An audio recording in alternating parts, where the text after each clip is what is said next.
ದಿನನಿತ್ಯದ ಬದುಕಿನ ಸಮಸ್ಯೆ ಸಂದೇಹಗಳಿಗೆ ಲೌಕಿಕ ಹಾಗೂ ಪಾರಮಾರ್ಥಿಕ ಸ್ತರಗಳಲ್ಲಿ ಉತ್ತರವನ್ನು ಕಂಡುಕೊಂಡು ಅರ್ಥಪೂರ್ಣ ಸಾರ್ಥಕ ಜೀವನ ನಡೆಸಲು ನಮಗೆ ಇರುವ ಒಂದು ದಾರಿದೀಪ ಡಿವಿಜಿಯವರ ಮಂಕುತಿಮ್ಮನ ಕಗ್ಗ. ಕನ್ನಡದ ಭಗವದ್ಗೀತೆ ಎಂದು ಪ್ರಸಿದ್ಧವಾದ ಈ ಜ್ಞಾನ ಭಂಡಾರದ ಅನಾವರಣವೇ ನಿತ್ಯದ ಬದುಕಿಗೆ ಕಗ್ಗದ ಬೆಳಕು. ತಪ್ಪದೇ ಕೇಳಿ, ಪ್ರತಿದಿನ ಬೆಳಗ್ಗೆ 7:15 ನಿಮ್ಮ ಜನಧ್ವನಿ ಬಾನುಲಿಯಲ್ಲಿ.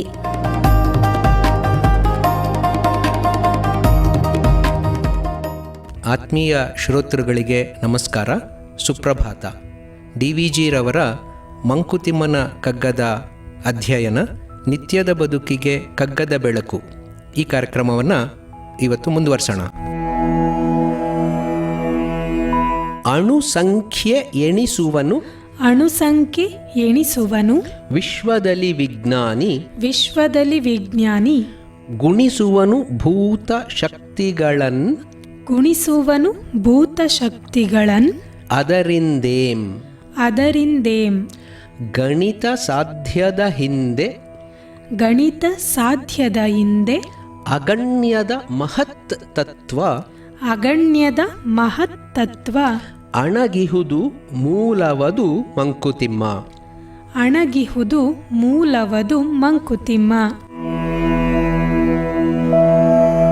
ಅಡಗಿರೋಂಥ ಶಕ್ತಿಯನ್ನು ಕುರಿತು ಮತ್ತೆ ಚರ್ಚೆಯನ್ನು ಮುಂದುವರಿಸ್ತಾ ಇದ್ದೀವಿ. ಈ ವಿಜ್ಞಾನಿಯ ಮೂಲಭೂತವಾದಂತಹ ಒಂದು ಮನೋಧರ್ಮದ ಬಗ್ಗೆ ಮುಂಚೆ ಕೂಡ ನಾವು ಮಾತಾಡಿದ್ವಿ.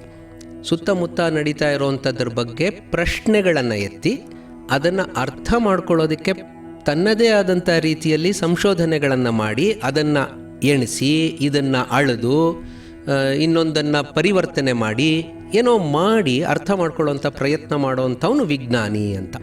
ಸೊ ಅದನ್ನು ಯಾವುದು ನನಗೆ ಗೊತ್ತಾಗ್ತಾ ಇಲ್ವೋ ಅದನ್ನು ಪರೀಕ್ಷಿಸತೊಡಗೆ ವಿಜ್ಞಾನಿ ಅಂತ ಹಿಂದಿನ ಮುಕ್ತಕದಲ್ಲೂ ಹೇಳಿದರು.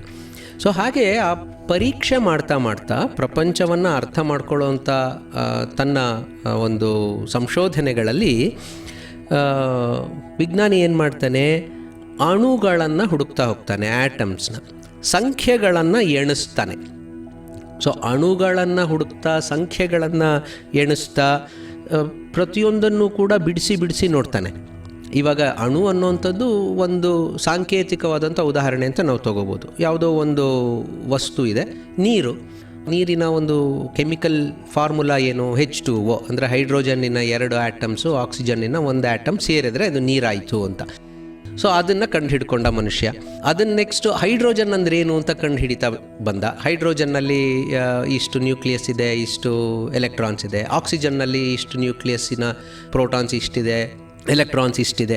ಸೊ ಹಾಗೆ ಅಣುವನ್ನು ಭೇದಿಸ್ತಾ ವಸ್ತುಗಳನ್ನು ಭೇದಿಸ್ತಾ ಅಣುಗೆ ಹೋದ, ಅಣುವನ್ನು ಭೇದಿಸ್ತಾ ಎಲೆಕ್ಟ್ರಾನ್ ನ್ಯೂಟ್ರಾನ್ಸಿಗೆ ಹೋದ.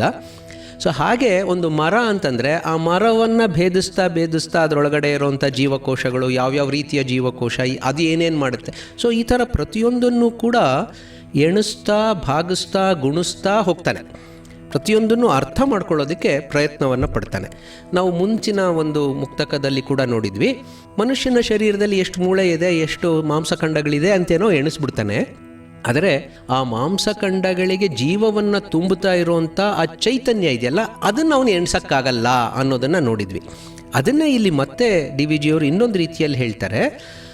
ಭೂತ ಅಂದರೆ ಅದರಲ್ಲಿ ಜೀವವನ್ನು ತುಂಬುತ್ತಾ ಇರುವಂಥ ಶಕ್ತಿ ಏನಿದೆಯೋ, ಅಣುವಿನಲ್ಲಾಗ್ಬೋದು ಅಥವಾ ಜೀವಕೋಶದಲ್ಲಾಗ್ಬೋದು, ಅದರಲ್ಲಿ ತುಂಬಿರೋಂತಹ ಶಕ್ತಿ, ಅದನ್ನು ಚಲಿಸ್ತಾ ಇರೋಂಥ ಚೈತನ್ಯ, ಅದನ್ನು ಅವನು ಹೆಂಗೆ ಅಳಿತಾನೆ, ಅಳಿಯೋದಕ್ಕೆ ಸಾಧ್ಯವಾ ಅಂತ.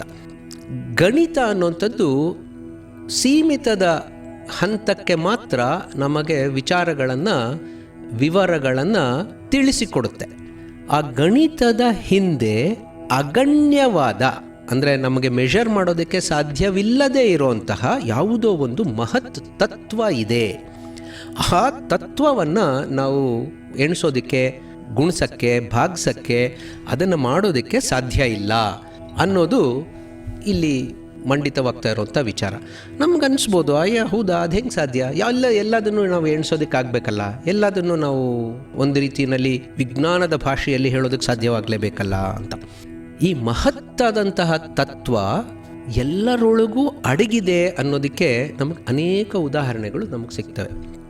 ಸಂದರ್ಭಕ್ಕೆ ಅನುಗುಣವಾಗಿ ಆ ಶಕ್ತಿಗಳು ಪ್ರಕಟವಾಗತ್ತೆ ಅನ್ನೋದು ನಮಗೆಲ್ರಿಗೂ ಆ್ಯಕ್ಚುಲಿ ಗೊತ್ತಿದೆ. ಅದು ಉದಾಹರಣೆಗಳನ್ನು ನೋಡೋಣ. ಒಬ್ಬ 10ನೇ ಕ್ಲಾಸ್ ಹುಡುಗ ಓದ್ತಾ ಇದ್ದಾನೆ ಅಂತ ಅಂದ್ಕೊಳ್ಳೋಣ. 10ನೇ ಕ್ಲಾಸಲ್ಲಿ ಓದ್ತಾ ಇದ್ದಾನೆ. ದಿನಾಗಲೂ ಅವನು ರಾತ್ರಿ 10 ಗಂಟೆಗೆ ಮಲ್ಕೋತಾನೆ, ಬೆಳಗ್ಗೆ 6 ಗಂಟೆಗೆ ಹೇಳ್ತಾನೆ ಅಂತ ಅಂದ್ಕೊಳ್ಳೋಣ.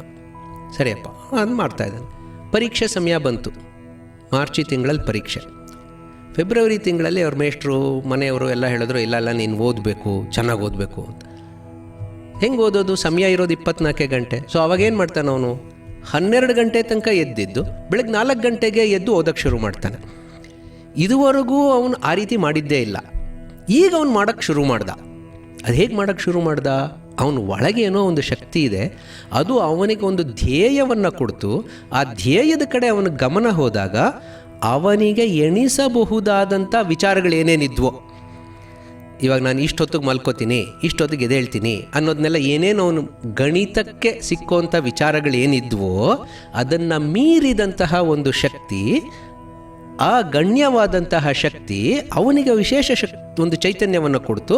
ಅದು ಕೇವಲ 3 ಗಂಟೆ ಅಥವಾ 4 ಗಂಟೆ ನಿದ್ರೆ ಮಾಡಿದರೂ ಸಹ ಅವನ ಚುರುಕುತನ, ಅವನ ಬುದ್ಧಿವಂತಿಕೆ, ಅವನ ಶಾರೀರಿಕ ಶಕ್ತಿ ಕುಗ್ಗದಂತೆ ಅವನ ಪರೀಕ್ಷೆಯಲ್ಲಿ ಚೆನ್ನಾಗಿ ಮಾಡೋದಕ್ಕಾಯಿತು. ಸೊ ಇದು ಸಣ್ಣ ಉದಾಹರಣೆ.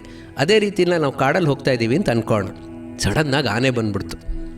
ಆನೆ ನಮ್ಮನ್ನು ಅಟ್ಸ್ಕೊಂಡು ಬರ್ತಿದ್ದಾಗ ನಾವೇನು ಮಾಡಬೇಕು? ಓಡಬೇಕು. ಎಷ್ಟು ಓಡಬೇಕಪ್ಪ? ಆನೆಗಿಂತ ಜೋರಾಗಿ ಓಡಬೇಕು. ಹೌದು ಅಲ್ವ? ಇಷ್ಟು ದಿನ ನಾನು ಓಡೇ ಇಲ್ಲ, ಬಟ್ ಈಗ ಆನೆ ಓಡಿಸ್ಕೊಂಡು ಬರ್ತಾ ಇದೆ ಅಂತಂದರೆ ನಾನು ಇಷ್ಟು ದಿನ ಓಡೇ ಇಲ್ಲ, ನನಗೆ ಓಡೋಕ್ಕಾಗುತ್ತೋ ಇಲ್ವೋ ಅಂತ ಯೋಚನೆ ಮಾಡ್ತೀನ? ಇಲ್ಲ. ಯಾವುದೋ ಇದುವರೆಗೂ ಅಗಣ್ಯವಾಗಿದ್ದಂತಹ ಮಹತ್ ತತ್ವ ನನ್ನ ಒಳಗಿತ್ತು, ಅದು ನನ್ನನ್ನು ಆನೆಗಿಂತ ಜೋರಾಗಿ ಓಡಿಸ್ತು. ಇದು ನಮ್ಮ ಜೀವನದಲ್ಲಿ ನಾವು ನಿತ್ಯ ನೋಡ್ತೀವಿ. ಇದು ಎಲ್ಲರ ಜೀವನದಲ್ಲೂ ಈ ಥರದ ಒಂದು ಸನ್ನಿವೇಶಗಳು ಬಂದೇ ಬರುತ್ತೆ. ಮನೆಯಲ್ಲಿರುವಂಥ ಒಬ್ಬ ಗೃಹಿಣಿ ಸಡನ್ನಾಗಿ ಯಾರೋ 10 ಜನ ಮನೆಗೆ ಅತಿಥಿಗಳು ಬಂದರು ಅಂತಂದರೆ ಸುಮ್ಮನೆ ಕೂತ್ಕೊಳ್ಳಲ್ಲ. ಆಕೆ ಇರೋ ಬರೋ ವಸ್ತುಗಳಿಂದಲೇ ಏನೇನೆಲ್ಲ ಸಾಧ್ಯವೋ ಎಲ್ಲವನ್ನೂ ಮಾಡಿ ಆ 10 ಜನಕ್ಕೆ ಊಟ ಬಡಿಸೋಕ್ಕೆ ಹೆಂಗೆ ಅಂತ ಯೋಚನೆ ಮಾಡ್ತಾಳೆ. ಸೊ ಹಾಗೆ ಆ ಮಹತ್ ತತ್ವ ಎಲ್ಲರಲ್ಲೂ ಅಡಗಿರುತ್ತೆ. ಇದು ವಿಜ್ಞಾನವೂ ಕೂಡ ಒಪ್ಪುವಂಥ ವಿಚಾರ. ಇದಕ್ಕೆ ನಮ್ಮ ವೈದ್ಯಕೀಯ ಪರಿಪಾಠದಲ್ಲೂ ಕೂಡ ಅನೇಕ ಉದಾಹರಣೆಗಳನ್ನು ನಾವು ನೋಡ್ತೀವಿ. ಮೈಂಡ್ ಓವರ್ ಮ್ಯಾಟರ್ ಅಂತ ಹೇಳ್ತೀವಿ. ಅಂದರೆ ಮ್ಯಾಟರ್ ಅಂತಂದರೆ ನಾವು ಮುಟ್ಬೋದಾದ, ಗಣಿಸಬಹುದಾದ, ಎಣಿಸಬಹುದಾದ ವಸ್ತುಗಳು. ಮೈಂಡ್ ಅಂದರೆ ಅದು ಬುದ್ಧಿ, ಅದು ಅಗ್ರಾಹ್ಯವಾದಂಥದ್ದು.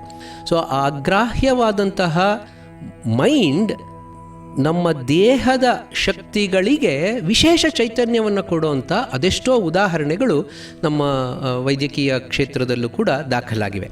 ಸೊ ಹಾಗೆ ಎಬಿಲಿಟಿ ಅನ್ನೋದಿರುತ್ತಲ್ಲ, ಆ ಎಬಿಲಿಟಿಯನ್ನು 10 ಪಟ್ಟು ಹೆಚ್ಚಿಸುವಂತಹ ಏನೋ ಒಂದು ವಿಶೇಷ ಸತ್ವ ಎಲ್ಲರೊಳಗೂ ಅಡಗಿರುತ್ತೆ.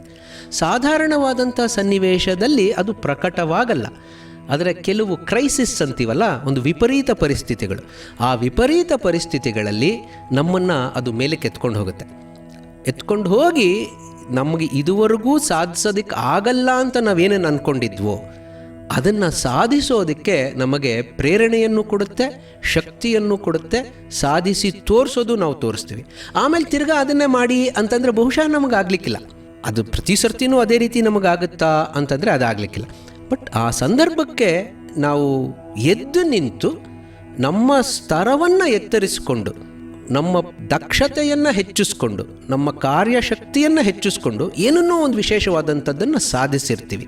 ಆ ಸತ್ವ, ಆ ತತ್ವ ಎಲ್ಲಿಂದ ಬಂತಪ್ಪ ಅಂತಂದರೆ ಅದು ಆ ಮೂಲದ್ದು. ಎಲ್ಲಕ್ಕೂ ಮೂಲವಾದಂತಹ ಆ ವಿಶೇಷವಾದ ಶಕ್ತಿ ಏನಿದೆಯೋ ಆ ಶಕ್ತಿ ಎಲ್ಲರಲ್ಲೂ ಅಡಗಿದೆ. ಅದು ಕಾಲಕಾಲಕ್ಕೆ ಸಮಯೋಚಿತವಾಗಿ ಅವಶ್ಯಕತೆಗನುಗುಣವಾಗಿ ಪ್ರಕಟಗೊಳ್ತಾ ಇರುತ್ತೆ. ಅದರ ಎಲ್ಲರ ಒಳಗೂ ಕೂಡ ಆ ಶಕ್ತಿ ಅನ್ನುವಂಥದ್ದು ಇದ್ದೇ ಇದೆ. ಇದನ್ನು ನಾವು ನೆನ್ಪಿಟ್ಕೋಬೇಕು.